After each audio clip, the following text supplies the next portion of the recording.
बिस्मिल्लाहिर्रहमानिर्रहीम, अस्सलामुअलैकुम, good morning. 24/9 में खुश आमदीद। मैं हूँ आपके साथ सीमल हाशमी। अस्सलाम वालेकुम और मैं हूँ अबूजर मौज़म। आप सबको गुड मॉर्निंग। सीमल आपको गुड मॉर्निंग। उम्मीद करते हैं दिन आपका खैरियत से गुजरे। और इसके साथ साथ जी आज से तालीमी इदारे खुल रहे हैं। आज 2 अगस्त तारीख दी गई थी NCOC की जानिब से कि सूबे अपने अपने डिसीजन लेंगे। तो पंजाब में आज लाहौर, मुल्तान और दीगर शहरों में स्कूल्स खुल गए हैं। तो अब देखा जा रहा है कि कुछ स्कूल्स ने अभी भी तारीख दी है आइंदा हफ्ते में, लेकिन बहुत से स्कूल्स आज भी खुल गए हैं। बिल्कुल, पंजाब भर में स्कूल्स खुल गए हैं, तातीलात अब ख़त्म हो गई हैं। बच्चे थोड़े से रिलक्टेंट थे और वो जैसे कहते हैं ना, आदत सी पड़ गई है छुट्टियों को एंजॉय करने की, बच्चों की वो सूरत हाल थी। लेकिन बहरहाल तशवीश की बात अभी भी है, क्योंकि कोविड की जो चौथी लहर है वो दोबारा से अब हाई पीक पर जाना शुरू हो गई है। 8.6 पॉजिटिव रेशो जो है वो रिपोर्ट की गई है गुज़श्ता 24 घंटों के दौरान। कल का अगर देखें तो वो 8.8 थी और 5000 प्लस केसेस रिपोर्ट हो रहे हैं। उसके बावजूद पंजाब ने अगर स्कूल्स खोले हैं तो I hope they know what they are doing. SOPs को फॉलो किया जा रहा होगा और सोशल डिस्टेंसिंग को ज़रूर मेंटेन करना। बिल्कुल। और इसके साथ साथ कल वज़ीर-ए-आज़म ने भी बात की जब टेलीफोन पर बहुत से लोगों में, तब उन्होंने यही कहा था कि मैं चाहता हूं कि तमाम जो टीचर्स हैं एटलीस्ट उनको वैक्सीनेशन लगे तभी स्कूल्स खुलें। तो लिहाजा अब ये स्कूल्स ने जो फैसला किया है, बहुत से स्कूल्स खुल गए हैं, आइंदा हफ्ते में भी खुलेंगे। तो उम्मीद करते हैं कि वैक्सीनेशन का अमला भी जो है वो तेज़ी से जारी रहेगा और इसमें कोई कोताही नहीं होगी। बिल्कुल। लाहौर से हमारे साथ मौजूद हैं कोमल असलम। कोमल, अस्सलाम वालेकुम। स्कूल्स खुल गए, बच्चे आपको खुश नजर आए या ना खुश रहे?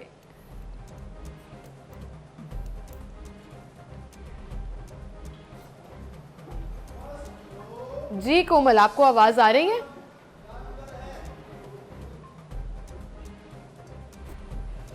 कोमल इस वक्त एक क्लासरूम में मौजूद है और बच्चे जो हैं वो पीछे पढ़ रहे थे।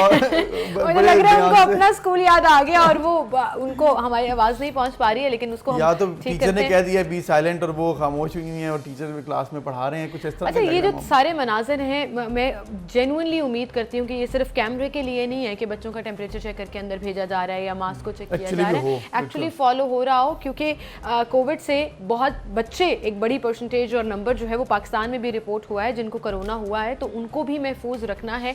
और पेरेंट्स की भी जिम्मेदारी है कि वो बच्चों को समझा कर भेजें कि बेटा क्लासरूम में मास्क नहीं उतारना है, और अगर उतारना है तो मेक श्योर करें कि बाकी सारे लोग जो हैं वो आपसे डिस्टेंस के ऊपर हैं। और अभी भी हमने ये देखा कि इतना लंबा गैप है, ये तकरीबन 1.5 साल जो है बहुत ज़्यादा मुश्किल में रहे तमाम बच्चे भी और टीचर्स भी, पेरेंट्स भी, कि किस तरह से मैनेज होना है। तो ऑब्वियसली तालीमी साल भी मुतासर हुए, बच्चों का वो मोमेंटम वो नहीं रहा। तो इन तमाम वजूहात की वजह से काफ़ी परेशानी रही है। कोमल बात करिए हमसे। जी, तलीमी इदारे जो हैं वो खुल चुके हैं। 2 अगस्त तारीख दी गई और दी गई तारीख के मुताबिक जो है यहाँ पर पढ़ाई भी जारी है। बच्चों की कसीर तादाद जो है 50% के मुताबिक यहाँ पर मौजूद है और पढ़ाई का अमल जारी है। इस पर मेरे साथ स्कूल के प्रिंसिपल मौजूद हैं। इनसे जान लेते हैं कि किन SOPs के तहत बच्चों को स्कूल आने की इजाज़त दी गई है और किन बातों का ख़ास ख्याल रखने की जो है वो इनको ताकीद की गई है। जी सर, बताइएगा। जी, बिस्मिल्लाहिर्रहमानिर्रहीम। इस अदारे में कोरोना SOPs पूरे हो रहे हैं। अभी पहला दिन स्कूल खुला है। हमने बच्चों के मास्क जो हैं वो सबके मुंह पे है, और अगर किसी बच्चे के पास मास्क नहीं है तो टीचर उनको देता है। और ये जब मूव करते हैं तो सर्कल्स में करते हैं। इनको सैनिटाइज़र इनसे हाथ इनके साफ़ करवाए गए हैं और मेन पे इनके टेम्परेचर चेक किया गया है। मेन गेट पे टेम्परेचर गन से वो चेक करने के बाद जिसका अगर टेम्परेचर ज़्यादा है तो उसको स्कूल में दाखिल होने नहीं दिया गया। और इन्हीं चीज़ों को देखते हुए जो गवर्नमेंट ऑफ पंजाब ने, स्कूल एजुकेशन डिपार्टमेंट ने हमारे ऊपर ये कदगन लगाई है कि कोई टीचर जो है वो अगर वैक्सीनेटेड नहीं है तो उसको नहीं हमने अदारे में आने देना। हमने बिल्कुल ये सर्टिफिकेट चेक किए हैं और अगर कोई ऐसा टीचर है तो उसे कहा कि नहीं, आप नहीं आएंगे जब तक आपकी वैक्सीनेशन नहीं होती।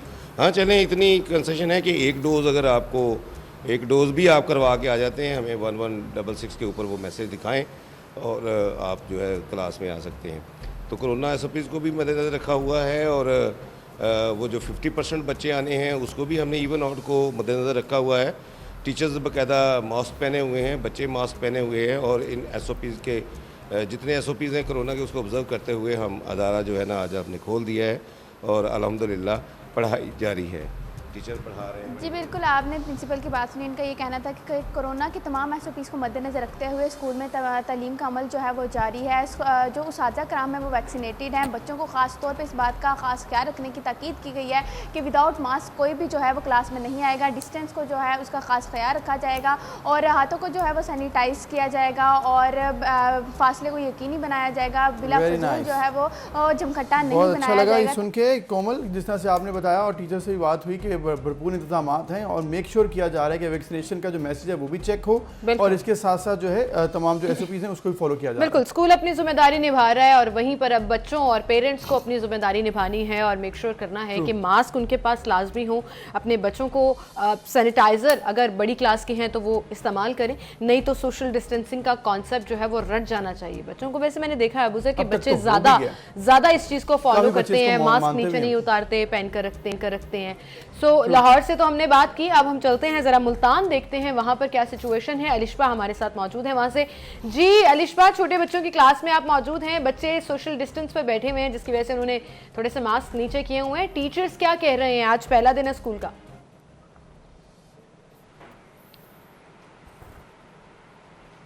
जी बिल्कुल, जितना टीचर्स खुश हैं उतना ही खुश, क्योंकि पहले ही काफ़ी ज़्यादा इस साल छुट्टियां हुई, बच्चों की पढ़ाई का काफ़ी नुकसान हुआ, तो टीचर खुश दिखाई दे रहे हैं। आज बच्चों का पहला दिन है। मुल्तान में जो है स्कूलों में बच्चों की तादाद थोड़ी आज कम है, 50% हालांकि बच्चे बुलाए थे मगर उससे कम आए हैं। इस बच्चों की अगर बात की जाए SOPs कैसे फॉलो कर रहे हैं, मेरे कैमरा मैन आपको दिखा सकते हैं। तमाम बच्चे जो हैं एक डेस्क पे एक ही बच्चा मौजूद है। बच्चों से बात करते हैं कि उन्होंने छुट्टियों में क्या किया। छुट्टियों में क्या किया भाई? नानी के घर गए और दादी के। नानी और दादी दोनों के घर गए थे। कितना एंजॉय किया? पढ़ाई नहीं की? पढ़ाई की थी। पढ़ाई भी की, नानी और दादी के घर भी गए, मज़ा आया? जी। अच्छा, आपको एक और बात बताऊं, आज कुछ बच्चों का स्कूल में पहला दिन है क्योंकि छुट्टियों में जो है दाखिला जो थे जारी थे बच्चों के। तो अगर मेरे कैमरा मैन आपको दिखा सके, इसका पहला दिन है, ये विदाउट यूनिफॉर्म आज स्कूल में आया है। छोटा सा बच्चा काफ़ी रो रहा था, इससे बात कर लेते हैं। आज स्कूल आके कैसा लग रहा है आपको? कैसा लग रहा है? नहीं, आज ये बच्चा पहली दफ़ा स्कूल आया और काफ़ी घबराया हुआ भी है, स्कूल आके देख रहा है। और आप मुझे बताओ भाई, आपने छुट्टियों में क्या किया था? बड़ा रिलैक्स होकर बैठे हुए हो भाई, हैं? क्या किया छुट्टियों में? क्या किया था छुट्टियों में और स्कूल आके कैसा लग रहा है? अभी तो बहुत बोल रहे थे। इंजॉय किया है। वही इंजॉय किया, सबने इंजॉय किया छुट्टियों में। कोई नानी और दादी के घर गया था, किसी का आज पहला दिन है स्कूल में।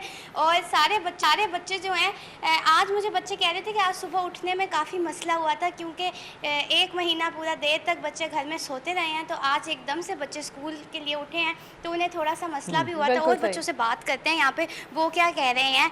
बाकी तो सारे चुप चुप करके बैठे, अभी तो बहुत बोल रहे थे। आप मुझे बताओ, आपने क्या किया छुट्टियों में? यहाँ पे सारे स्माइल कर रहे हैं, बताओ क्या किया मुझे? बच्चे खुश नजर आ रहे हैं अलिशबा, उनको एंजॉय करने दें, लेकिन मुझे लग रहा है कि आप ज्यादा खुश हैं, आप ज़्यादा इंजॉय कर रही हैं। बच्चों का फर्स्ट डे एट स्कूल है और यकीन करें कि हम वीकेंड के बाद अगर सुबह उठना हो ना तो बड़ी मुश्किल होती है। वो तो इतनी छुट्टियों के बाद बच्चे सुबह उठ रहे हैं, इतने महीनों के बाद उठ रहे हैं, लेकिन चलें, बच्चे स्माइल कर रहे थे, इसका मतलब कि उन्होंने वेलकम कर लिया फर्स्ट डे एट स्कूल। एक दिन में मान ली, और एक बच्चे का पहला दिन था तो वो परेशान भी बता रही थी कि था और रोता रहा, तो मुझे अपना आ गया पहला दिन याद। बहुत बचपन की बात है, जारी पता, जब पहले दिन स्कूल गया था, याद है? मुझे याद है क्योंकि पहला दिन था तो मैं भी बहुत रोया था जब पहले दिन स्कूल मुझे छोड़ के गए थे मेरे पेरेंट्स। तो ये हो जाता है, तो बेचारा बच्चे के साथ हो गया है, एक नॉर्मल चीज है। लड़के होते ही ऐसे हैं, लड़कियां मुझे नहीं याद कि मैं रोई हूँ कभी स्कूल जाते हुए। पहले दिन का याद नहीं है, बहाने बहुत मारे होंगे पूरे स्कूल लाइफ में। आपको पहला दिन ही याद नहीं है, हैरत की बात है, वरना पहला दिन अक्सर लोगों को याद रह जाता है कि कैसा दिन गुजरा। मैंने अपना लेक्चर याद रखा है। एनीवेज जी, हम चलते हैं अपने प्रोग्राम की तरफ और देखते हैं कि आज का प्रोग्राम हमारा कैसा रहेगा। कोरोना की चौथी लहर, आवाम की बेएहतियाती, सफरी पाबंदियां, सिम बंद होने का डर और तनख्वाह न मिलने का खौफ। महंगाई ने तोड़ दी आवाम की कमर, बेजान पत्थरों में रंग भरकर जान डालने का अनोखा अंदाज। पार्टी की आदत से इस्तीफे की तरदीद किसने की? और पीडीएम शमूलियत का इशारा किसने दिया? पाकिस्तान को एजाज मिल गया। जी, तो ये आज का प्रोग्राम जो हमने आपके साथ डिस्कस करना है, और सबसे पहले हम कोविड की सिचुएशन के हवाले से बात करेंगे। कराची में लॉकडाउन तो लगा दिया गया, 8 अगस्त तक की डेडलाइन भी दी गई और ये कहा गया कि जो शख्स बाहर नजर आएगा वो वैक्सीनेशन का सर्टिफिकेट दिखाएगा। लेकिन गुज़श्ता 24 घंटों के दौरान अगर बात करें तो 4,858 केसेस सामने आए हैं और पॉजिटिव रेशो 8.6 पर पहुंच गई। 40 अफराद जान की बाजी हार गए। बिल्कुल, और इसके साथ साथ ये परेशानी की बात भी है क्योंकि जैसे जैसे केसेस बढ़ रही हैं उसकी वजह से सिचुएशन भी ख़राब हो रही है। लेकिन ज़्यादा सिचुएशन ख़राब थी सिंध में और उसकी वजह से सिंध में बड़ा फैसला किया गया, 8 अगस्त तक लॉकडाउन लगाएगा। विफाक की तरफ से ये एडवाइस नहीं थी NCOC की तरफ से, लेकिन सिंध ने अपने तौर पर ये डिसीजन लिया और इस पर भी थोड़ी सी चपकलिश भी हमने देखी जब गवर्नर सिंध ने भी कल बात की। और इसके साथ ओवरऑल सिचुएशन हम देख रहे हैं कि प्रॉपर सपोर्ट नहीं मिल रही है। कल बिलावल भुट्टो साहब ने भी कहा है कि हमारे लिए इस वक्त लॉकडाउन लगाना बहुत ज़रूरी है, आवाम भी सपोर्ट नहीं कर रही है उस तरह से। ताजिर बरादरी ने भी देखा कि उन्होंने भी कहा कि आज हमने अपनी दुकानें खोली हैं, तो ये काफ़ी परेशानी की बात बन गई गवर्नमेंट के लिए। बिल्कुल, इस पर हम बात कर लेंगे। पार्लिमानी सेक्रेटरी हेल्थ कासिम सुमरो हमारे साथ मौजूद हैं। कासिम सुमरो साहब, बहुत शुक्रिया वक्त देने के लिए। कासिम साहब, तमाम तर एतराज़ात के बावजूद सिंध हुकूमत ने अपना इख्तियार इस्तेमाल किया और लॉकडाउन लगाया। क्या आपको लगा कि कोई और ऑप्शन मौजूद नहीं है, लॉकडाउन के बगैर आप कहीं कोई स्ट्रेटजी बना सकते हैं? बिस्मिल्लाहिर्रहमानिर्रहीम। लॉकडाउन के बगैर दुनिया में अब आज तक कोई स्ट्रेटजी है नहीं। पूरी दुनिया में जितने भी जो टेस्टेड मेथड्स हैं, इसको जिस तरह का रैपिड स्प्रेड हमारी सोसाइटी में हो चुका है, जिस तरह का ये नया वेरिएंट जिस तरह से अपने पूरे तरीके 100% हमारे पास स्प्रेड उसी का है, तो अब हमारे पास तो और कोई ऑप्शन दुनिया में तो है नहीं जी, ट्रीटमेंट है नहीं। अब मिसाल आप कराची की बात करें तो कराची की थोड़ी डायनामिक्स ही इस तरह की है ना। आप अगर देखेंगे तो हम एक डिस्ट्रिक्ट, आप मिसाल ईस्ट की मिसाल ले लें तो आपके ईस्ट डिस्ट्रिक्ट के अक्रॉस में सारे डिस्ट्रिक्ट आ जाते हैं। तो आप ईस्ट डिस्ट्रिक्ट की कौन सी यूनियन काउंसिल जिसमें 33-35% एक डिस्ट्रिक्ट में पॉजिटिविटी रेट हो, तो आप उसके कौन से रास्ते को बंद करेंगे? एक रास्ता बंद करेंगे, दूसरा खुला होगा, दूसरा बंद करेंगे, तीसरा खुला होगा। तो क्या सारी पुलिसिंग जो है ना वो आप इसी काम पे लगाएंगे? लोग अपने तौर पर अगर इसको अंडरस्टैंड कर रहे होते, इसकी सिवियरिटी को समझ रहे होते, तो सिर्फ एक छोटा सा मास्क वही पहन लेते तो इसका स्प्रेड नहीं होता। तो इसका मतलब ये है कि हमें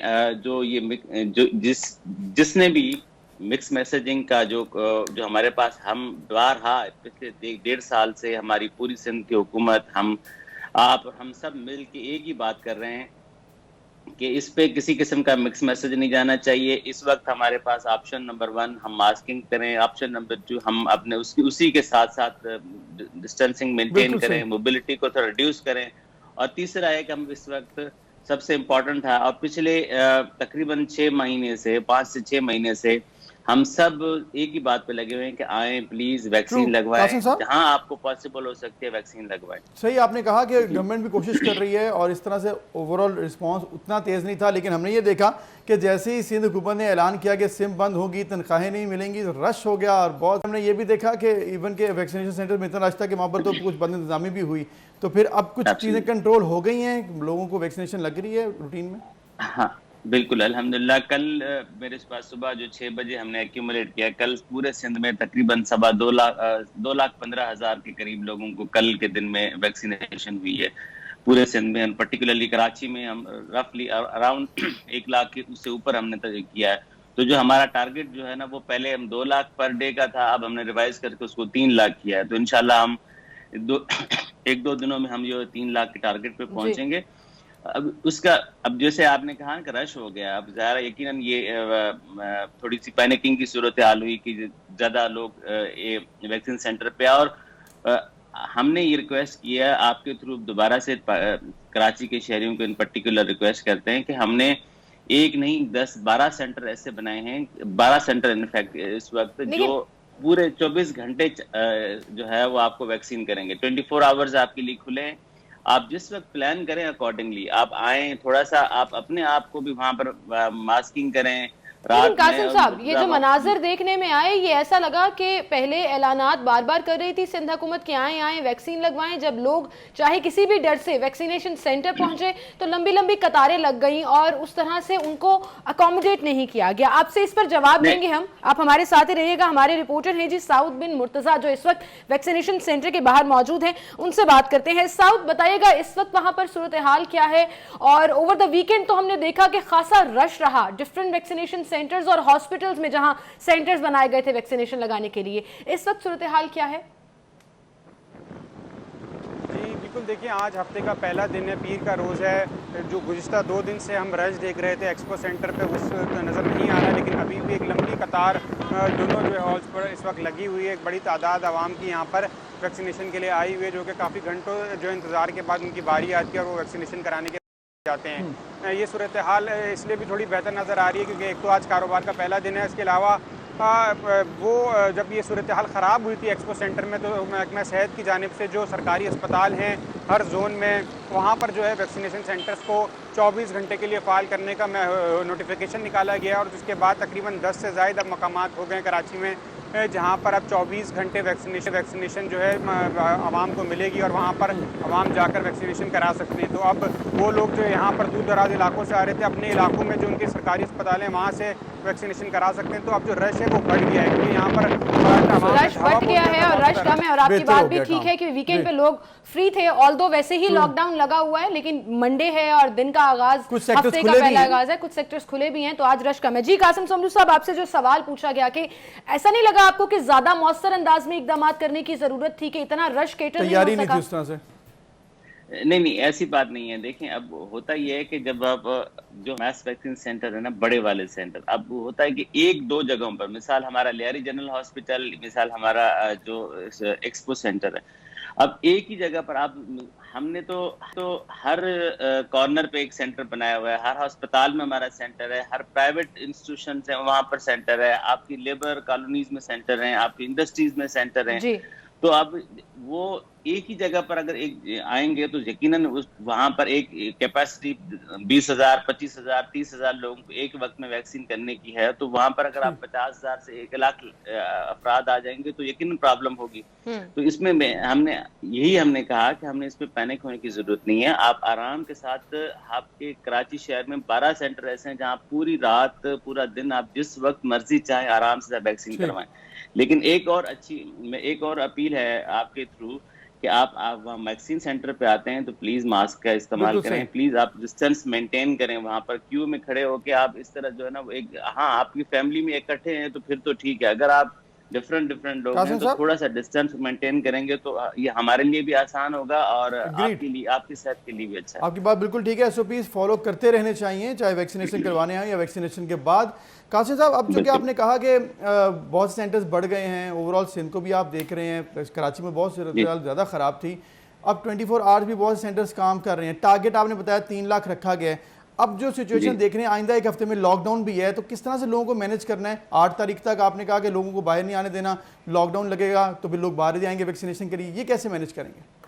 सर नहीं, हमने ये पूरा अलाउ किया हुआ है कि आप अपनी प्राइवेट गाड़ियों में, जो भी आपका प्राइवेट मैकेनिज्म है किसी सेंटर पे आने का, नंबर 1 कि आप सेंटरों पे आके वैक्सीन करवाएं, नंबर 1। दूसरी बात ये सर, हमने हर डिस्ट्रिक्ट, कराची के 7 डिस्ट्रिक्ट में, हर डिस्ट्रिक्ट में आप एवरेज 45 से 50 मोबाइल टीम्स बनी हुई हैं और उनको आपके मोहल्लों में, आपके घरों के डोर टू डोर पे आ जाएंगे। आपके जो बड़े बड़े अपार्टमेंट्स, बिल्डिंग है, उनकी पार्किंग प्लाजाज के अंदर हमने उनके साथ कोऑर्डिनेशन किया है कि आप अपने पार्किंग प्लाजा में हमारी टीम्स आ जाएंगी, आप पूरे प्लाजा के लोग वहां आके वैक्सीनेट करवा लें।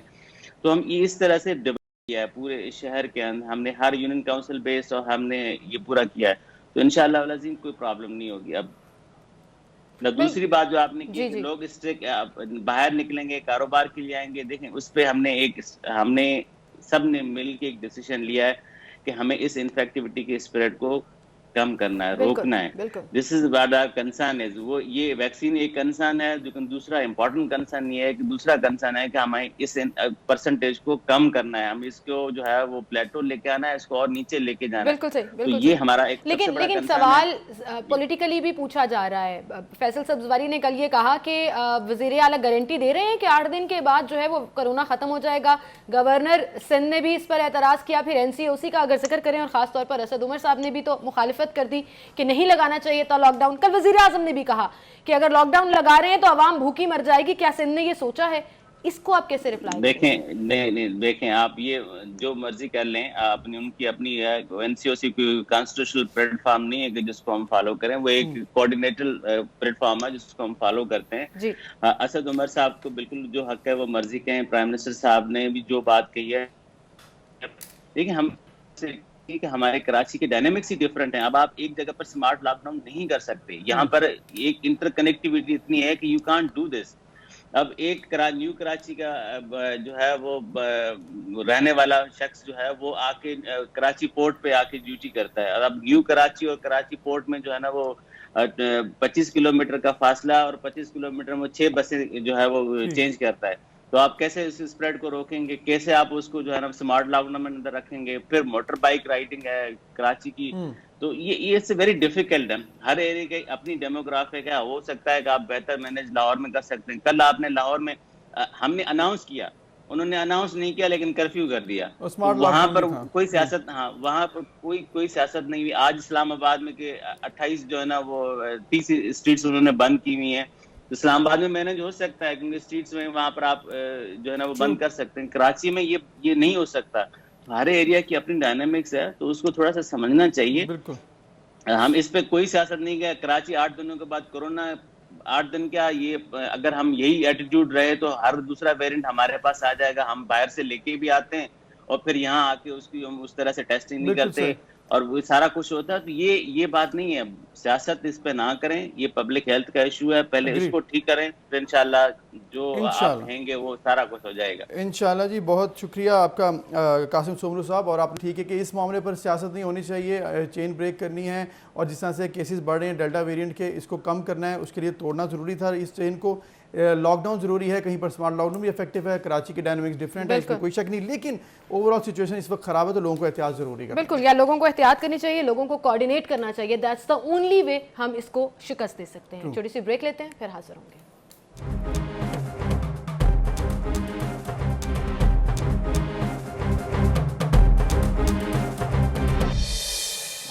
Welcome back. एक बार फिर से आपको खुशामदीद कहेंगे। नाज़रीन, मेरे पास सामने कुछ आर्ट पीसेस पड़े हैं और ये पत्थर हैं जिसके ऊपर पेंट किया हुआ है। मेरे पास ही नहीं है, अबूज़र के पास भी हैं, वो भी दिखा दें।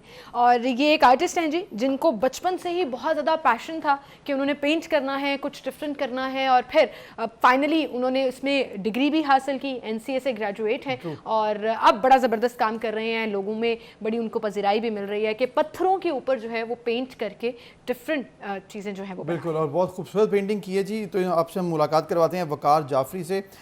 वकार, थैंक यू वेरी मच, बहुत शुक्रिया, आपने वक्त दिया और बड़ी ज़बरदस्त पेंटिंग थी हमने देखी आपकी पत्थरों पर और बड़े बड़े डिफरेंट आइडियाज़ के साथ। तो बताइएगा पहले अपने बारे में कुछ कि कैसे आपने स्टार्ट किया और ये आइडिया कैसे आया आपको? बचपन से ही मैं करता था आर्ट तो, लेकिन उसके बाद ग्रेजुएशन के बाद मैंने जो है इसको अपना पैशन भी बना लिया। और उसके बाद जो ये पत्थरों की बात करें तो ये मैं आउट ऑफ कंट्री गया था, तो मैंने वहाँ पे बीच पे एक शख्स को देखा था जो कि आर्टिस्ट थे, तो वो ये काम कर रहे थे। तो फिर मैं जब वापस पाकिस्तान आया तो यहाँ पे देखा कि यहाँ पे तो ये काम नहीं हो रहा था पत्थरों के ऊपर, तो फिर मैंने यहाँ पे आके ना तो फिर इसको शुरू किया यहाँ पे। बिल्कुल। अच्छा, आपने देखा कि छोटे पत्थरों से लेकर बड़ी बड़ी दीवार के ऊपर भी, और जैसे आपने वज़ीरिस्तान के अंदर भी काम किया जहाँ स्कूल के अंदर बड़ा ज़बरदस्त आपने उसमें कुछ प्रोजेक्ट्स किए। तो ऐसा हो सकता है कि मतलब जैसे ये मेरे पास छोटा पत्थर है और इस पर ये बर्ड बना हुआ है और इसको आप किसी बड़े कैनवस के ऊपर जो पत्थर का ही हो उसके ऊपर बना सकें, क्योंकि हम देख रहे हैं कुछ फुटेजेस में आपने ऐसे किया भी है। जी, मैंने आगे वज़ीरिस्तान में भी काम किया है, वहाँ जाके भी। तो मैं चाहता हूँ कि जो है ना मैं टूरिज़्म जो हमारा यहाँ पे पाकिस्तान में इतना नहीं है, तो जिस तरह से यहाँ पे आर्ट का देख लें तो आर्ट यहाँ पे बहुत ज़्यादा कम यहाँ पे पाया जाता है आर्ट।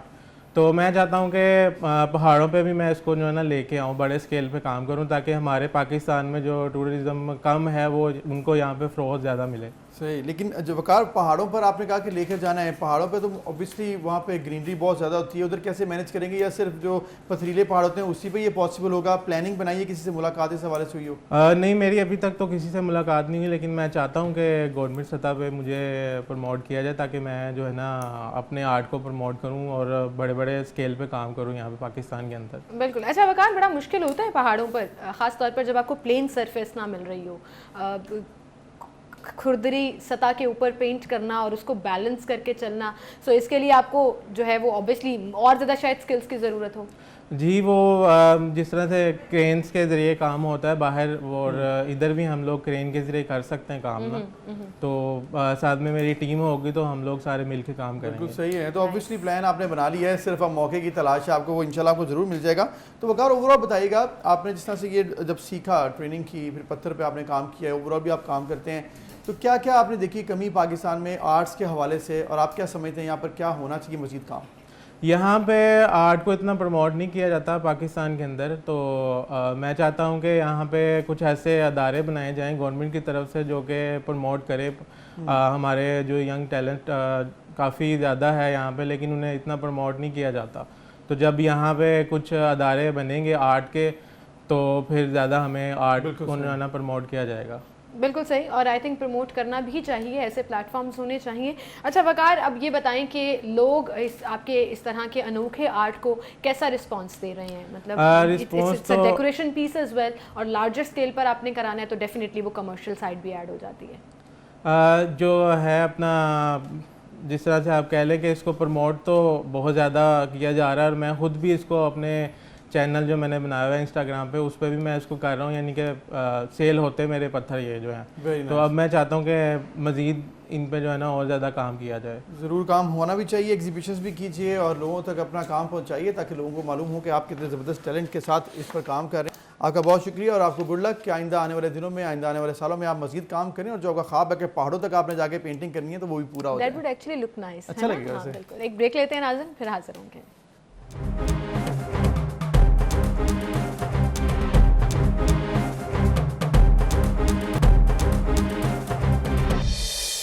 वेलकम बैक नाज़रीन, हम बात करेंगे पेट्रोल की कीमतों के हवाले से, जो कि मुल्क की तारीख की बुलंद तरीन सतह पर पहुंच चुकी हैं। बड़ी अफसोस की ये बात है कि एक बार फिर पाकिस्तान की आवाम पर प्रेशर डाला गया। अगर इंटरनेशनल लेवल पर कोई चीज़ महंगी होती है, बताया जाता है कि जी इसको रोका जा रहा है, सब्सिडी दी जाएगी, लेकिन इस दफ़ा नहीं हुआ। और सिमल, जिस तरह से हम सुबह भी बात कर रहे थे कि आज तक इतनी महंगा पेट्रोल कभी तारीख में नहीं हुआ। बिल्कुल, और ये कहा जाता है कि आलमी मंडी में चूँकि कीमतें बढ़ रही हैं तो पाकिस्तान में भी बढ़ेंगी, जिस पर बहुत से एनालिस्ट ने ये ट्वीट भी किया, ये बात भी की कि आलमी मंडी में जितनी उजरत है क्या पाकिस्तान में उतनी मिल रही है, जिसके मुकाबले में आप कीमतें बढ़ा देते हैं? क्या आप सैलरीज बढ़ाते हैं, लोगों की कुव्वत खरीद बढ़ाते हैं? 1 रुपया 71 पैसे इजाफा किया गया, और एवरी 15 डेज ये ऑलमोस्ट एवरी 15 डेज ये रिवाइज होता है। महीने, आधे महीने के ऊपर भी ये पेट्रोल बम गिरता है, पूरा महीना जब खत्म होता है, फर्स्ट आती है, उसके बाद भी ये पेट्रोल बम गिरता है, और 119 रुपये 80 पैसे फी लीटर हो गया, जो 120 प्लस पे मुख्तलिफ पेट्रोल पंप्स पे मिल रहा है। और 1.5 माह में ये मुसलसल चौथी बार है कि पेट्रोलियम मसनूआत को महंगा किया गया है। और अब तक पेट्रोलियम मसनूआत जो है वो 11 रुपये 24 पैसे तक फी लीटर महंगी हुई हैं, और 16 जून से अब तक। और फिर अगर ये बात की जाए तो जैसे कि हमने बताया कि पाकिस्तान की तारीख में इतना महंगा पेट्रोल कभी नहीं हुआ। हाई स्पीड डीजल भी महंगा हुआ, इसके साथ साथ फिर वो भी 5 रुपये 77 पैसे महंगा हुआ। लाइट डीजल की कीमत भी महंगी हुई है, वो भी 7 रुपये महंगा हुआ है, 16 रुपये वो भी कीमत बढ़ी। दूसरी जानिब सिर्फ पेट्रोल ही नहीं, LPG भी महंगी हो गई है। बहुत से सार्फिन उसको भी यूज़ करते हैं, घरेलू सार्फिन भी, और इसके अलावा कमर्शियली भी ये यूज़ होता है, वो भी बहुत ज़्यादा महंगी हो गई। अगर हम डिफरेंट डिविजन्स की बात करें सुई गैस के हवाले से भी, तो सिर्फ शहर लाहौर का फिगर देखें तो 2.5 लाख से ज़्यादा दरख्वास्तें हैं जो पेंडिंग में हैं, और पूरे ओवरऑल कंट्री का जिक्र करें जो इंतजार कर रहे हैं, डेफिनेटली जिनके घर पे सुई गैस का कनेक्शन नहीं है वो LPG इस्तेमाल कर रहे हैं। LPG कमर्शियली भी इस्तेमाल की जाती है। 9 रुपये 58 पैसे महंगी हो गई। अब इन तमाम चीज़ों का ट्रिकल डाउन इफेक्ट क्या होगा? किराए महंगे होंगे, ट्रांसपोर्टेशन यानी कि गरीब आदमी की पहुंच से बाहर होगी, सब्जियां और फल महंगे होंगे क्योंकि ऑलरेडी महंगे हो गए, ये ऑलरेडी महंगे हो गए हैं क्योंकि इसको इस्तेमाल किया जाता है कि जिस सब्जियां और फल ट्रांसपोर्ट होकर मुख्तलिफ जगहों पर पहुंचती हैं उस पर महंगाई का इफेक्ट आएगा। आहिस्ता आहिस्ता ये ट्रिकल डाउन इफेक्ट जो है वो गरीब आदमी की 2 वक्त की रोटी के ऊपर आएगा जो अब अफोर्ड करना मुश्किल हो। तो अगर कीमतों के आप इंटरनेशनल चीज़ों से मुकाबला करते हैं तो वहीं पर आपने परचेजिंग पावर भी देखनी है। ओवरऑल हमने देखा यूटिलिटी स्टोर्स हो, आम मार्केट हो, पेट्रोल हो, सभी महंगा हुआ है। आवाम को रिलीफ मिलना चाहिए जो कि बहुत ज़्यादा हार्ड लक है, बैड लक है कि अब तक नहीं मिल सका। बिल्कुल, इसी के साथ नाज़रीन हम एक ब्रेक की तरफ चलते हैं, एक ब्रेक लेते हैं, हेडलाइंस जानिएगा फिर हाजिर होंगे।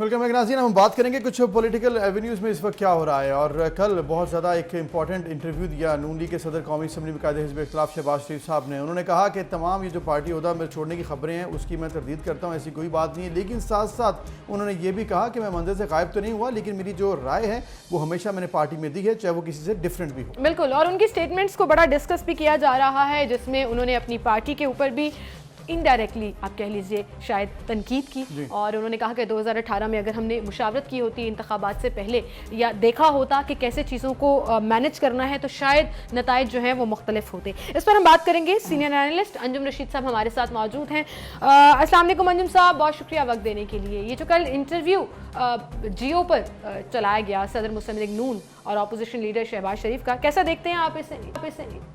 असल में कल शहबाज शरीफ ने कहा कि अगर मुशावरत की होती, यानी अगर मेरी बात मानी होती और मियां नवाज शरीफ ने अपनी जिद ना की होती और अफवाज पाकिस्तान के खिलाफ बयानिया ना चलाया होता और अफवाज पाकिस्तान के सरबराह के खिलाफ बात ना की होती तो आज वो चौथी दफ़ा भी पाकिस्तान के वज़ीर आज़म होते। वो ये कह रहे हैं कि मेरी बात नहीं मानी गई। मैं मियां नवाज शरीफ को मना कर रहा था, जो उन्होंने कहा उसका मतलब ये बनता है कि शहबाज शरीफ कह रहे हैं कि मैं मियां नवाज शरीफ को मना कर रहा था कि वो फ़ौज के ख़िलाफ़ बात ना करे और वो अपना बयानिया ना बनाए और वो मुफाहमत का रास्ता अपनाए तो पार्टी को जो है वो इक़्तिदार मिल सकता था। अब ये मियां शहबाज शरीफ का कहना ये कितना सच है और कितना गलत है ये तो शहबाज शरीफ जानते हैं। लेकिन एक बात दुरुस्त है कि शहबाज शरीफ में और मियां नवाज शरीफ में जो बयानिए का इख्तलाफ है उस पर जो है वो शहबाज शरीफ ने एडमिट कर लिया है कि मेरा बयानिया जो है वो मियां नवाज शरीफ के बयानिए के से मुख्तलिफ है।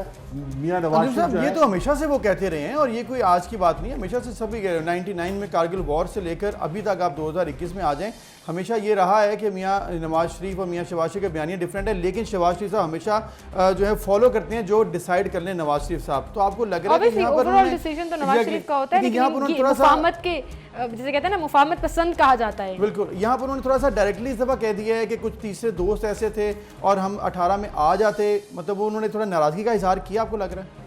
नहीं, ये एक्चुअली उन्होंने एग्जैक्टली वो मियां नवाज शरीफ से नाराज़गी का ही इजहार कर रहे हैं आज और वो ये कह रहे हैं कि मियां नवाज शरीफ ने मेरी बात नहीं मानी। इस तरह से उन्होंने पहले कभी नहीं कहा और वो ये कह रहे हैं कि असल वजह इक़्तिदार से आउट होने की ये है कि हमने अफवाज पाकिस्तान पर तनकीद की और ज़ातियाना का भी उन्होंने कहा कि ज़ातियाना बना लिया। हाँ, उन्होंने कहा कि ज़ाती इना की बजाय जो ऑब्जेक्टिव हालात थे, जो मुल्क की सूरत हाल थी, जो मुल्क की हालत थी उसके मुताबिक फैसले करते तो मियां नवाज शरीफ जो है वो इक़्तिदार से आउट ना होते, ना ही जेल जाते, ना ही जो है वो नाहल होते वो।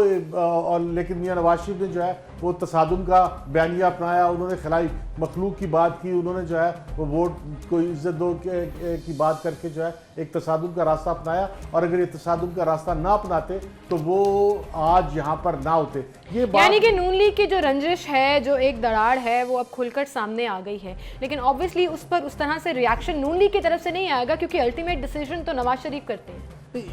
रंजिश का लफ्ज जो है वो थोड़ा सा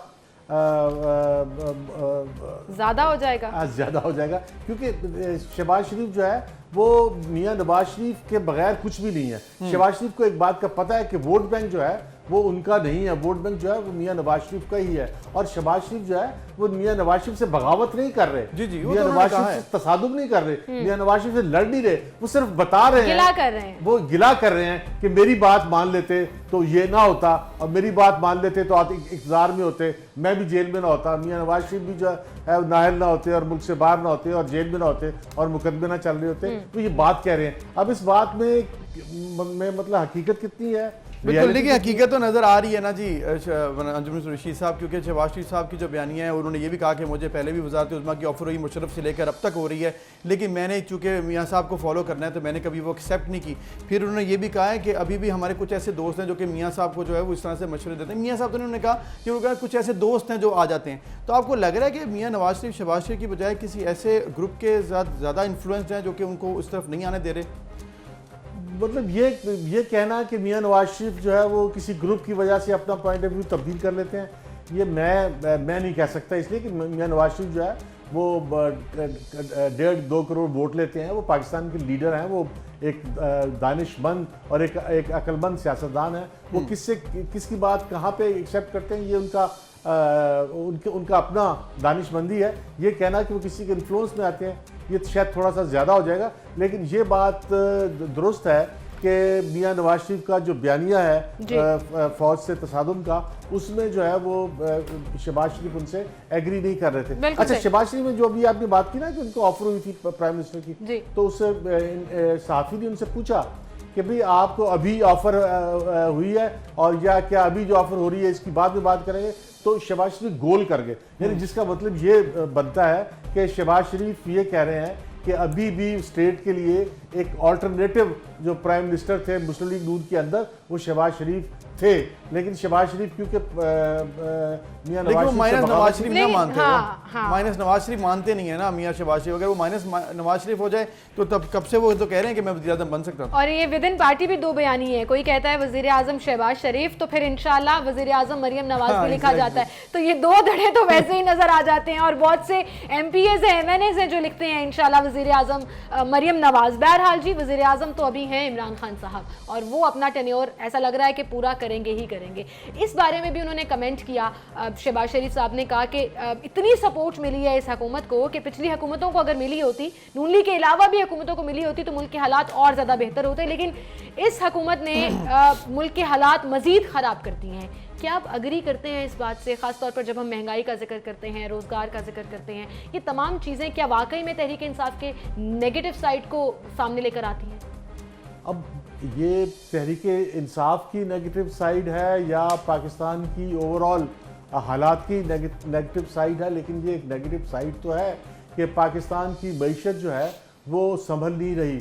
पाकिस्तान की जो आमदन है वो तकरीबन 5,800 बिलियन रुपए है और जो अखराजात हैं वो 8,500 बिलियन रुपए हैं। और जाहिर है कि पाकिस्तान की आमदन जो है वो पाकिस्तान के अखराजात से बहुत कम है, इसलिए पाकिस्तान का जो है वो इकनॉमिक तौर पर बहुत प्रेशर में है और बहुत क्रंच में है। और इमरान खान तो एक मौके पे ये भी कह चुके हैं कि पाकिस्तान का विफाक जो है वो दिवालिया हो गया। पाकिस्तान की इकनॉमिक हालत बहुत ख़राब है और ये ख़राब जो है वो इमरान खान कहते हैं कि पिछली हुकूमतें इसकी वजह है, शहबाज शरीफ कहते हैं कि इमरान खान की नाहली है। ये तो अंजुम साहब अब जो भी कह रहे हैं मतलब हालात पाकिस्तान के ख़राब हैं, सपोर्ट नहीं पिछली गवर्नमेंट को मिली है, इसको सपोर्ट भी मिल गई है। अब एक तरीका कार है कि आप गवर्नमेंट की कारकर्दगी से खुश नहीं है तो इसको हटा दें। बिलावल भुट्टो साहब ने इसका कल बहुत बेहतर तरीके से जवाब दिया। उन्होंने कहा कि एक ही तरीका होता है कि पार्लियामेंट के अंदर अदम एतमाद लेके आएँ, अपोजिशन हमारा साथ दे, इकट्ठे होकर करें तो कर सकते हैं। आपको लग रहा है दोबारा से वो PDM में शमूलियत, या फिर इनडायरेक्टली कहना चाह रहे हैं कि पार्लियामेंट के अंदर से एक दफ़ा फिर तैयार है अगर तमाम अपोजिशन इकट्ठी हो जाए तो? अब देखिए, तमाम अपोजिशन अगर इकट्ठी हो जाए और तो एक सूरत हाल ऐसी बन सकती है कि तहरीक इंसाफ के अंदर जो ग्रुप है, ख़ास तौर पे जहांगीर तरीन ग्रुप का, वो तो काफ़ी सामने उभर के सामने आया है। और जहांगीर तरीन का जो ग्रुप है उसको मेरा ख्याल है कि उम्मीद नहीं है कि आइंदा इलेक्शन में उन्हें पार्टी टिकट देगी। तो अगर उस ग्रुप को किसी तरह से मनोवर कर ले, वो ग्रुप उसी वक्त मनोवर हो सकता है जब अपोजिशन जो है खुद मुत्तहद हो और उस ग्रुप उन्होंने तो कल माफ़ी मांग ली है नज़ीर चौहान साहब ने, वो तो ग्रुप खत्म हो गया, मतलब उसकी इफेक्टिवनेस। नज़ीर चौहान साहब पे दिल का दौरा पड़ा, वो अस्पताल में चले गए, उनकी हालत ख़राब हो गई, उन्होंने माफ़ी मांग ली। लेकिन इसके बावजूद ये कहना कि इमरान खान में और जहांगीर तरीन ग्रुप के दरमियान जो है वो दूरियां ख़त्म हो गई हैं, तो दूरियां ख़त्म नहीं होगी। और अगर ये दूरियां बरकरार रहीं और बिलावल और शहबाज शरीफ दोनों मिल के यूनाइट हो गए, अगर उस ग्रुप को अट्रैक्ट कर सके और वो उस ग्रुप को पता चल गया कि उनके एक्टिव होने से इमरान खान की हुकूमत ख़त्म हो सकती है, तो इमरान खान की हुकूमत ख़त्म हो सकती है। इमरान खान को जो है वोट ऑफ कॉन्फिडेंस नहीं मिलेगा, क्योंकि ये 15-20 वोट ही हैं जो अगर इमरान खान से अलग हो जाए तो इमरान खान की गवर्नमेंट डावाडोल हो सकती है। लेकिन अभी तक वोट ऑफ नो कॉन्फिडेंस का जिक्र हो या ऐसी कोई भी तहरीक हो जिसमें ऑपोजिशन मुत्तहिद होने की कोशिश करती है, वो नंबर्स पूरे नहीं कर सकी, चाहे वो कोई बिल पास करना हो या अदम एतमाद की तहरीक हो। गवर्नमेंट को ऑब्वियसली एज हासिल है, सो मेरा नहीं ख्याल कि ये नाउ इज द टाइम कि ऑपोजिशन अब दोबारा से एक दफा फिर अदम एतमाद की तहरीक लाएगी। अब लेकिन ये कि अभी तो 2 साल पड़े हुए हैं, 2 साल बिलावल इससे पहले कह चुके हैं कि इलेक्शन कबल अज वक्त हो सकते हैं, लेकिन शहबाज शरीफ और बिलावल भुट्टो जो हैं वो इकट्ठे होकर कोई एक्टिविटी करें तो ये पॉसिबिलिटी इसकी है एक रिमोट सी कि एक तहरीकी अदम एतमाद आ जाए, क्योंकि इमरान खान की हुकूमत जो है वो बहुत बड़ी मेजोरिटी के साथ नहीं खड़ी है, बहुत ही बारीक। लेकिन अंजुम साहब मुझे फिर भी लगता है ये अगर जो है ना कि अगर पीपल्स पार्टी, नून लीग और तमाम ऑपोजिशन जमातें इकट्ठी हो जाए, ये अगर बहुत बड़ा है, ये अगर हो जाए तो ये हो जाएगा, वो हो नहीं सकेगा। अगर मगर में ही बड़ा है काम। और एक बड़ी आपने इंपॉर्टेंट इस बात में की अंजुम साहब कि रिमोट चांसेस हैं, रिमोट वाकई रिमोट चांसेस है, बहुत कम चांसेस हैं कि इस तरह से दोबारा से प्लेटफॉर्म है पीडीएम इकट्ठे हो जाए, क्योंकि वो तो जल्द से ही आगे कर दिया गया। 13 अगस्त वाला भी, जुलाई वाला भी आगे हो गया। अब फौलाना फजल रहमान साहब भी उतने फोकस नजर नहीं आते, वो भी कह रहे हैं कि हुकूमत के एंड तक हम ये अपनी जो तहरीक जारी रखेंगे, तारीख वो अब देना उन्होंने मेरा ख्याल छोड़ दिया। एहतजाजी तहरीक जो है वो मुझे लग रहा है कि प्री इलेक्शन कैंपेन में तब्दील हो गई है। बहरहाल अंजुम रशीद साहब बहुत शुक्रिया आपका, आप हमारे साथ मौजूद थे। और नाज़रीन हमने महंगाई की तो बहुत बातें की हैं और अक्सर हम आपको बताते हैं कि दुनिया का महंगा तरीन बर्गर, महंगी तरीन मोमबत्ती आपको दिखाई। अब हम आपको आज एक खबर देंगे कि दुनिया की सबसे महंगी आइसक्रीम कितने की है।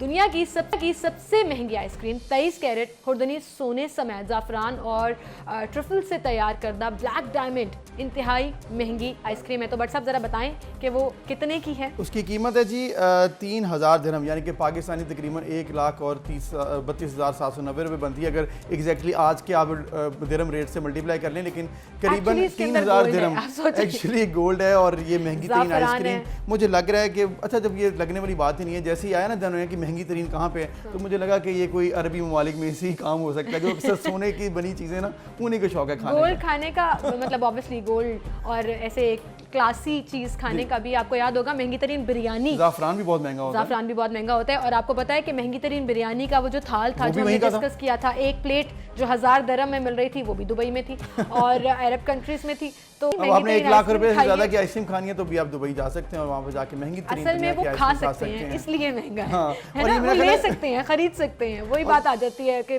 पावर ये भी डिपेंड करता है, वो अकेले भी नहीं खाते, कहीं वो खिला भी सकते हैं लिहाजा हमें जा सकते हैं। Anyways we are taking a short break, दोबारा हाजिर होंगे।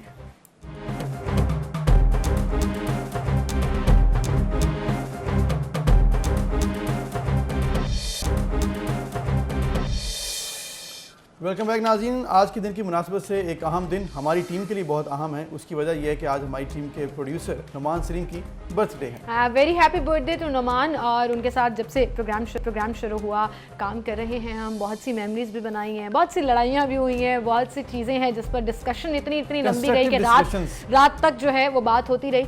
और टीम लीडर ऑब्वियसली बड़ा मैटर करता है, कभी कभी एग्रेसिव भी हो जाते हैं, वैसे बहुत स्वीट हैं, बहुत सपोर्ट करते हैं। काम के लिए एग्रेशन और काम के लिए अगर आपकी डिस्कशन हो उसमें लड़ाई भी हो जाए तो वो बेसिकली कंस्ट्रक्टिव डिस्कशन होती है। वैसे आप अक्सर ये कहते हैं कि आप दोनों की ज्यादा लड़ाई होती है क्योंकि हम दोनों ही हाइपर हैं और थोड़ा सा लेकिन ये अच्छी बात है, काम में उसमें बेहतरी आती है। तो देखें नुमान बड़े वैसे भी स्मार्ट हैं और पिक्चर्स उनकी बड़ी बड़ी ज़बरदस्त हैं। हमें समझ नहीं आ रही थी कौन कौन सी सिलेक्ट करके लगवाएं, क्योंकि पहले वो मान ही नहीं रहे थे कि आज मेरी बर्थडे है, क्योंकि उन्हें पता था हमने यहाँ पे लाइव विश करना है। लेकिन अब फेसबुक और सोशल मीडिया पे हर एक को मालूम हो जाता है। तो हैप्पी बर्थडे उनको और हमारी टीम की तरफ से सभी अली हैं, फरासत हैं और बाकी टीम मेंबर जो हैं उनको बर्थडे विश करते हैं। बिल्कुल। और सिटी ग्रुप के साथ 24 न्यूज़ के साथ उनको एक अरसा हो चुका और हम काफ़ी पुराने कोलीग्स भी हैं। So a very happy birthday to you Numan. I am sure आप टीवी के साथ साथ यहाँ पीछे सुन भी रहे हैं और हमें कह रहे हैं कि बस कर दो, बहुत बस। Thank you so much Numan, happy birthday to you once again. And moving on, आज अपनी अगली खबर की तरफ चलते हैं। एक बड़ा ज़बरदस्त प्रोजेक्ट जो पाकिस्तान तहरीक इंसाफ के क्रेडिट में जाता है वो क्लीन एंड ग्रीन पाकिस्तान है। और ग्रीन पाकिस्तान की जब भी हम बात करते हैं तो कभी बिलियन ट्री सुनामी के नाम से प्रोजेक्ट सामने सामने आता है। पाकिस्तान को ग्रीन करने के हवाले से जो डिफरेंट प्रोजेक्ट्स इस पर ये हुकूमत काम कर रही है, डेफिनेटली उसको इंटरनेशनली भी सराहा गया है और विद इन कंट्री भी बहुत पजीराई हासिल। बिल्कुल, और इस पे काम जारी है जी। और 4 अगस्त से प्रॉपर दोबारा से एक दफ़ा से लाहौर में और दीगर शहरों में मेवाकी जंगल की तर्ज के जंगल आबाद करने की कोशिश की जा रही है, अर्बन फॉरेस्टेशन की जाएगी, ताकि जो हमने देखा कि सीमेंट बहुत हो गया, अब कमी होगी उसमें और फॉरेस्ट बढ़ेंगे। इसकी वजह से क्या होगा कि आपकी इन्वायरमेंट बेहतर होगी, आइंदा की नस्लों के लिए काम किया जा रहा है। तो प्लानिंग क्या है जी, और PHS को किस तरह देखता है पाकिस्तान हॉर्टिकल्चर अथॉरिटी के वाइस चेयरमैन हैं हाफिज़ ईशान रशीद साहब हमारे साथ मौजूद हैं, उन्हें हम खुशामदीद कहते हैं। हाफिज़ साहब बहुत शुक्रिया आपने वक्त दिया, और जिस तरह से हम बात कर रहे हैं इस वक्त मेवाकी जंगल और दीगर फॉरेस्टेशन की, बताइएगा क्या प्लान बनाया है आपके ऑर्गेनाइजेशन ने, किस तरह से आगे चलने वाला प्लान है, और अगस्त के महीने में तो कहा जा रहा है कि फॉरेस्टेशन के ऊपर बहुत काम होगा। देखें, एक तो सबसे पहले मैं ये बात करना चाहता हूँ कि क्लाइमेट चेंज पे जितना काम पाकिस्तान तहरीक इंसाफ ने किया, इससे पहले कभी ये हमें देखने में नहीं मिला। यानी दरख्तों की कमी, दरख्तों की कटाई और बारिशी पानी को महफूज करने के लिए इन जैसे मसाइल को, जो पानी का मसला बन रहा है मुस्तकबिल में, इनको कभी संजीदा मसले के तौर पे लिया ही नहीं गया। तो credit goes to prime minister Imran Khan. अब हमने ये किया, जब हमने प्लांटेशन का आगाज़ किया, आप देख रहे हैं कि नई नई चीज़ें नज़र आ रही हैं, कभी स्मोक हमें नज़र आती है, और जो ठंडे शहर गिने जाते थे वहाँ पे टेम्परेचर बाज़-औक़ात लाहौर में कम होता है, वहाँ पे ज़्यादा होता है। तो इन सब के मुकाबले के लिए हमने ये फ़ैसला किया कि हम मैक्सिमम प्लांटेशन करें। कम से कम लाहौर को हम पुराने लाहौर में ले आए, जो तितलियों का शहर था, बागों का शहर था, फूलों का शहर था। इस पर हमें तो जगह ही मुयसर नहीं हुई कि हम कहाँ पे ये दरख्त लगाएं। पूरे शहर को कंक्रीट का, और इसी तरह अगर आप पंजाब भर में देखें, बड़े बड़े जितने भी शहर थे सबको पुल बना के कंक्रीट के शहर बना दिया गया। ग्रीन एरिया को बुरी तरह मुतासर हुए, जिसकी वजह से तो हमने ये प्लान किया कि हम कोई ऐसी टेक्निक और ऐसा तरीका इख्तियार करें जहाँ पे हम कम जगह पे मैक्सिमम प्लांटेशन कर सकें। तो इसके लिए हमारे पास एक जैपनीज़ टेक्निक थी। उस जैपनीज़ टेक्निक की क्वालिटी ये थी कि आप कम जगह पे ज़्यादा से ज़्यादा दरख्त लगा सकते हैं। वो हमने सिलसिला शुरू किया और लाहौर में 80 के करीब हमने मियावाकी जंगल लगाए, जो जंगल हैं जी। जब इसकी पजीराई मिली और इसका हमने कामयाब तजुर्बा किया, तो फिर हम अब ये पाकिस्तान को एजाज़ हासिल है कि दुनिया में, बल्कि पहले हमारी जो तहकीक थी, हम चाह रहे थे कि ये एशिया के हैं। जब तहकीक मज़ीद की तो पता चला ये दुनिया के सबसे बड़े 2 फॉरेस्ट हम लगाने जा रहे हैं लाहौर में, जिसका दायरा कार बतदरीज आने वाले कुछ महीनों में पंजाब और पाकिस्तान भर में फैलाएंगे। अच्छा। और लाहौर में 2 पॉइंट सेलेक्ट किए गए हैं, एक सगिया के करीब, दूसरा इकबाल टाउन में, गुलशन इकबाल पार्क में। कितना एरिया है, कौन कौन से दरख्त लगाए जाएंगे, क्या पूरी रिसर्च कंप्लीट हो चुकी? जी, न सिर्फ रिसर्च कंप्लीट हुई बल्कि हमने लाहौर में 80 जंगल लगाए, जिसको हमने कामयाबी से बढ़ते देखा। अगर आप लाहौर में लिबर्टी राउंड अबाउट की तरफ जाएं तो लिबर्टी में पार्किंग एरिया में जो हमने 7 कनाल का इब्तदाई एक तजर्बाती तौर पे हमने वहाँ पे जंगल लगाया, आज वो 1.5 साल हो गया, लेकिन वो 20 फीट तक तजावुज़ कर गया है। यानी कम वक्त में, कम वसाइल में वो एक घना जंगल की शक्ल इख्तियार कर जाएगी इस टेक्निक को अडॉप्ट करने के बाद। तो अभी जैसे आपने बताया कि सगिया में प्राइम मिनिस्टर इमरान खान 4 अगस्त को इसका बाकायदा इफ्तिताह करेंगे, और उससे थोड़े से कम वॉल्यूम का, उससे निस्फ जो है वो हम अलामा इकबाल टाउन, चूँकि वहाँ पे ऑलरेडी ग्रीनरी बहुत ज़्यादा थी और वो एक बहुत बड़ा पार्क है, वहाँ पे हम 50 कनाल लगा रहे हैं। तो हाफिज़ साहब, अब जिस तरह आप बता रहे हैं कि प्लान बना लिया गया, अभी तो 2 ये जंगल बताए हैं, आपने कहा कि ऑलरेडी भी काम हो रहा है। 5 लाख दरख्त लगाने का, पौधे लगाने का टारगेट है लाहौर में। ओवरऑल क्या टारगेट सेट किए गए, अभी तक कितना लगाया है और आगे क्या टारगेट है? अभी जब मैं आपसे बात कर रहा हूँ, अभी हम 3 सालों में 11,60,000 दरख्त लगा चुके हैं। और इन दरख्तों की क्वालिटी ये है, नंबर एक तो ये इंडिजिनस प्लांट्स हैं जो हमारे माहौल के दरख्त हैं। दूसरी इसकी क्वालिटी ये है कि जो हमने शजरकारी की, न सिर्फ उसको मॉनिटरिंग के लिए अपना ओन रजिस्टर्ड किया, बल्कि एक ऐप मुतारफ़ करवाने जा रहे हैं कि लाहौर का शहरी, पंजाब का शहरी उस ऐप के ज़रिए अब पता कर सके कि उसके शहर में किस किस टाइप के प्लांट्स लगे हुए हैं और उसकी ग्रोथ कितनी है। तीसरा ये है कि हमने एक पॉलिसी बनाई है कि लाहौर इन अ गार्डन, यानी लाहौर गार्डन में होगा। इसके गिर्द न सिर्फ दरख्त आपको नज़र आएंगे, बल्कि दूसरा हमने दूसरी पॉलिसी जिस पे हम काम कर रहे हैं वो ये थी कि कम से कम हम 2 तरह के दरख्त लगाएंगे। एक सायादार हो, दूसरा फलदार हो। इस मुल्क को, इस सूबे को, इस शहर को इन्हीं चीज़ों की ज़रूरत थी। परिंदे रूठ गए, तितलियाँ देखें, अगर आप तितली, गुलहरी, इन चीज़ों को अगर हम अपने बच्चों को दिखाना चाहें तो वो हमें गूगल सर्च करके दिखानी पड़ेगी। हम नेचर से इतना दूर हो गए। बिल्कुल। और हाफिज साहब, जब ये तनकीद की जाती है कि कंक्रीट बना दिया गया शहरों को, तो दैट इज़ एक्चुअली ट्रू।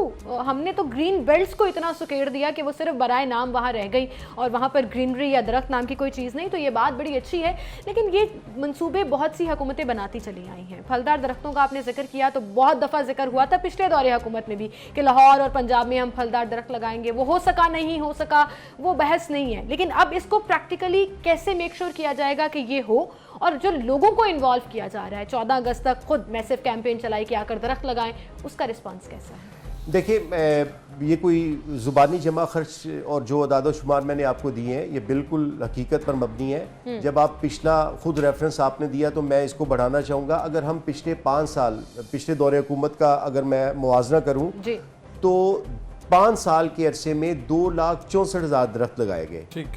हमने तहरीक इंसाफ की जब गवर्नमेंट आई, हमने सिर्फ लाहौर में, अब जब मैं आपसे बात कर रहा हूँ, 11,60,000 न सिर्फ दरख्त लगे, बल्कि इसका ग्रोथ रेट इस कदर, हमें 99% यहाँ पे कामयाबी मिली। तो ये बिल्कुल ज़ुबानी जमा खर्च नहीं है। और दूसरी बात मैं आपको ये बताना चाहता हूँ कि क्लाइमेट चेंज के ऊपर, शजरकारी को, पानी की कमी को, ये 3 ऐसे इश्यूज थे जिसको कभी किसी गवर्नमेंट ने एड्रेस ही नहीं किया। ये credit goes to Tehreek Insaf, बिलखुसूस प्राइम मिनिस्टर इमरान खान। जब KPK में हमें गवर्नमेंट मिली, वहां से हमने ये सिलसिला शुरू किया बिलियन ट्री सुनामी का, जिसका दायरा कार आज मुल्क भर में फैल बिल्कुल सही। हाफिज साहब, ये विजन बहुत बड़ा है एंड आई रियली होप कि प्रैक्टिकली इसके इम्पैक्ट्स जो है वो नजर भी आना शुरू हो जाए। बार बार आप क्लाइमेट चेंज का जिक्र कर रहे हैं, तो एक प्रॉब्लम जो सर्दियों में हमें शुरू हो जाता है स्मॉग का, अगर ये प्रोजेक्ट कामयाब हो जाता है तो यकीन जानिए कि उससे भी बहुत हद तक हमारी जान छूट जाएगी, हम उसको काबू करने में कामयाब हो जाएंगे। बिल्कुल। हाफिज ईशान रशीद साहब, आपका बहुत शुक्रिया। उम्मीद करते हैं कि ये जो मेवाकी जंगल और इसकी तर्ज के जो जंगलों की जो फॉरेस्टेशन की कोशिश की जा रही है, एक मुहिम चलाई जा रही है, वो कामयाब हो और हर पाकिस्तानी भी उसमें अपना एक किरदार अदा करे। बिल्कुल। हम एक ब्रेक की तरफ जा रहे हैं जी, ब्रेक लेते हैं, फिर हाजिर होंगे।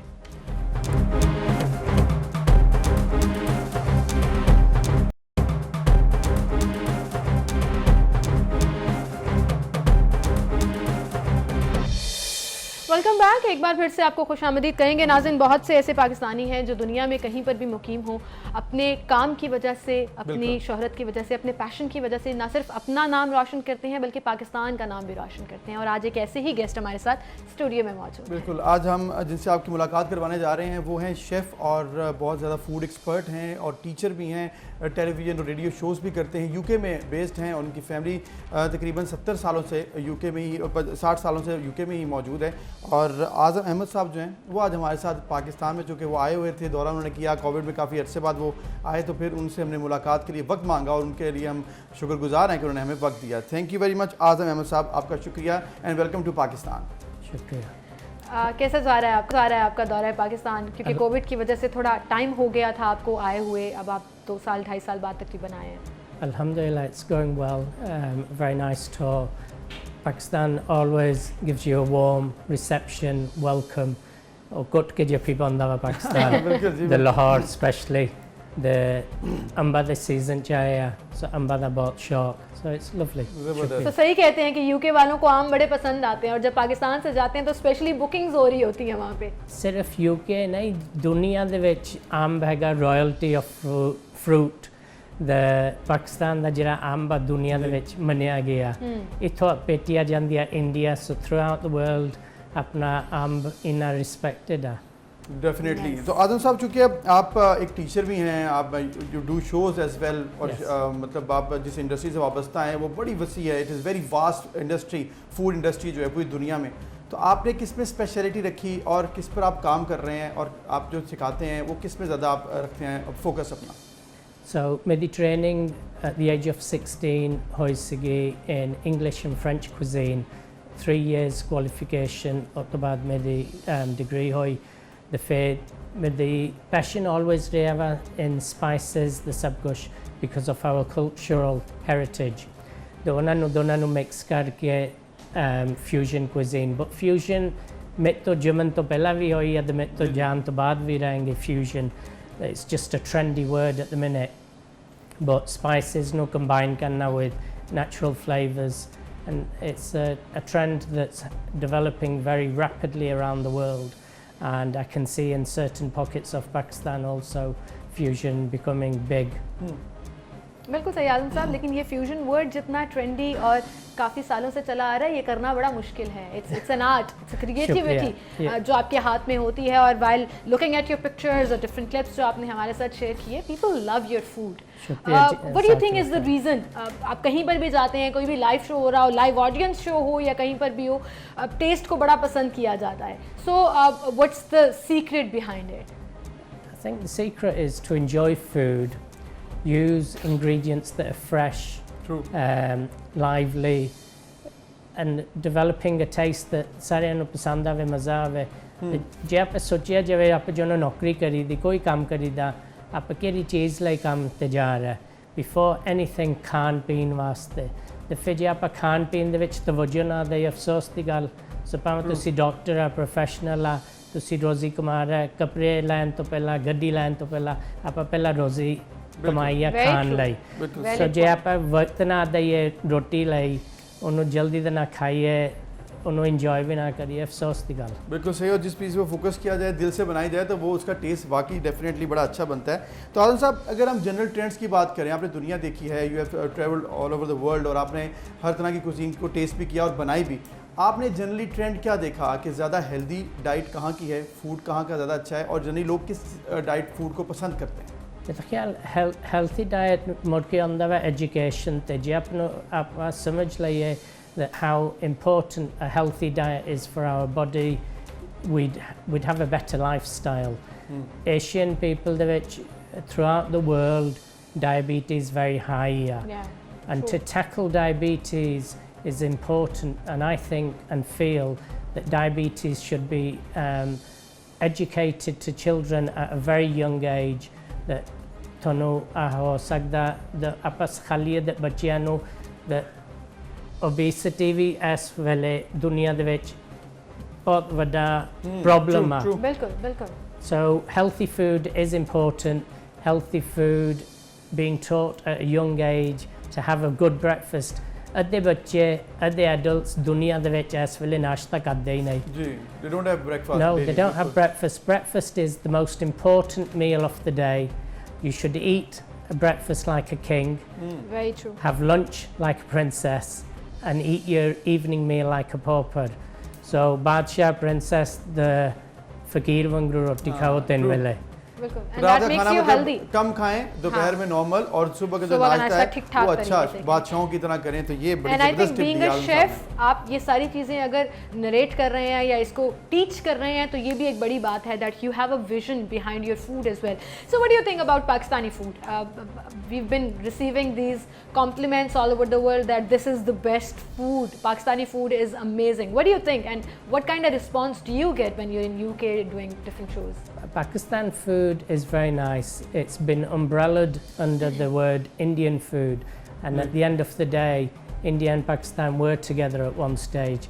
But the regional food, for example in Punjab, is just a winner in karais, in all types of dishes. You've got desi dishes like bong, nahari. The list goes on and on. So इसका मतलब है कि सादा देसी देसी है. नहीं, देसी या अपने हेरिटेज दे विच या अपनो हेरिटेज अपनी लूज नहीं करनी चाहिए किसी चीज़ दे विच भी, because heritage दे नाल what makes our identity, अपना DNA अपनी heritage नाल बनदा. So आप उन्हों गवाइए, आप आधा अपना आपनो गवा लिया. Sorry. तो बेसिकली आदम साहब, जैसे आप बात कर रहे हैं, तो आपकी बातों से ये बड़ा अच्छा लगा सुनकर कि आप हेरिटेज के ऊपर, फिर आप दिल से चीज़ करने के पकाने के ऊपर आप बात कर रहे हैं, और ओवरऑल आप कह रहे हैं सोसाइटी की तरफ आपका बड़ा रुझान है कि लोगों को पसंद भी चीज़ आए. एक और भी चीज़ आपके अंदर बड़ी अच्छी है, जो कि आप चैरिटी वर्क करते हैं, और आपने बहुत ज़्यादा चैरिटी रेज भी की, बहुत से कैंसर के पेशेंट्स को, बच्चों के लिए आपने बहुत ज़्यादा काम किया है. इस पर बताइएगा, कब से कर रहे हैं और क्या फोकस था, और आगे क्या प्लान्स हैं चैरिटी वर्क की अगर बात करें आप? जी, शुक्रिया. Charity work काफ़ी साल तो for about the last 20-25 years I've been involved with different charities around the UK, around the world, and even in Pakistan. It's good to give back. Allah Ta'ala ने थोनो कुछ दिता, और ਤੁਹਾਨੂੰ ਇਜਾਜ਼ਤ ਅੱਲਾਹ ਤਾਲਾ ਦੇ ਰਿਹਾ ਤੇ ਉਹ ਅਮਾਨਤ ਤੁਸੀਂ ਅਗਲੇ ਬੰਦੇ ਨੂੰ ਦੇ ਦਿਓ ਸੋ ਆਪਾਂ ਉਹੀ ਦੇ ਰਹੇ ਤੇ ਮੈਨੂੰ ਆ ਖੁਸ਼ੀ ਹੁੰਦੀ ਅੱਲਾਹ ਤਾਲਾ ਨੇ ਮੇਰੇ ਦਿਲ 'ਚ ਪਾਤਾ ਦਾ ਅੱਛਾ ਕੰਮ ਕਰ ਲਾ ਸਵਾਬ ਵੀ ਲੱਭਿਆ ਅੱਲਾਹ ਤਾਲਾ ਦੀ ਵੀ ਖੁਸ਼ੀ ਤੇ ਨਾਲੇ ਹੋ ਕਿਸੇ ਬੰਦੇ ਦੀ ਤੁਸੀਂ ਮਦਦ ਕਰ ਰਹੇ ਬੱਚੇ ਦੀ ਉਹਨਾਂ ਦਾ ਫਿਊਚਰ ਬਣ ਰਿਹਾ ਉਹਨਾਂ ਨੂੰ ਸਿਹਤ ਤੰਦਰੁਸਤੀ ਹੋ ਰਹੀ ਸੋ ਅੱਛੀ ਚੀਜ਼ ਆ अपने सारे नु करना चाहिए रोज़ एक नेकी करो थोड़ा सारा दिन बड़े प्यार मोहब्बत नाल मंगल बिल्कुल बिल्कुल and I think this generosity makes you a bigger person as well इतना नाम कमाने के बाद इतनी इंटरनेशनल जगहों पर काम करने के बाद भी you think about these kind of points तो वो बड़ा मैटर करता है व्हाट्स द फ्यूचर आगे आपने क्या प्लान बनाया हुआ है पाइपलाइन में क्या है कि क्या करना है No plan, कोई plans नहीं है I'd like to promote healthy food within children and the next generation that they understand about eating wisely, correctly, so that their bodies all function well, because diabetes is very, very high. I'm diabetic myself, and so it's a passion very close to my heart. We're a family of doctors, and at the end of the day, sari minu kende healthy eating. So a angle health eating का मैंने शौक है promote करना ज़बरदस्त जी आज़म साहब thank you very much और आपको good का टारगेट है जो आपका फोकस है हेल्दी ईटिंग मेरे ख्याल में अगर ये सभी का हो जाए तो दुनिया में सेहतमंद जो अफराद हैं वो रैपिडली बहुत ज़्यादा ज़्यादा नंबर्स में बढ़ जाएंगे क्योंकि ओवरऑल हमने देखा है कि हेल्दी ईटिंग होती नहीं है जो खुराक आप ले रहे हैं वो अगर हेल्दी नहीं है तो उसके असरात आपकी लाइफ में भी पड़ते हैं और आपकी डेली रूटीन में भी पड़ते हैं और सबसे इंपॉर्टेंट चीज़ क्या है खुराक खाना तो वो अगर हम हेल्दी खाएंगे तो खुद ब खुद अपना ख्याल रखेंगे बहरहाल जी आपने अपना ख्याल रखना है इंशाल्लाह कल सेम टाइम पर फिर से मुलाकात होगी इजाज़त दीजिए मुझे और अबूज़र को अल्लाह हाफ़िज़।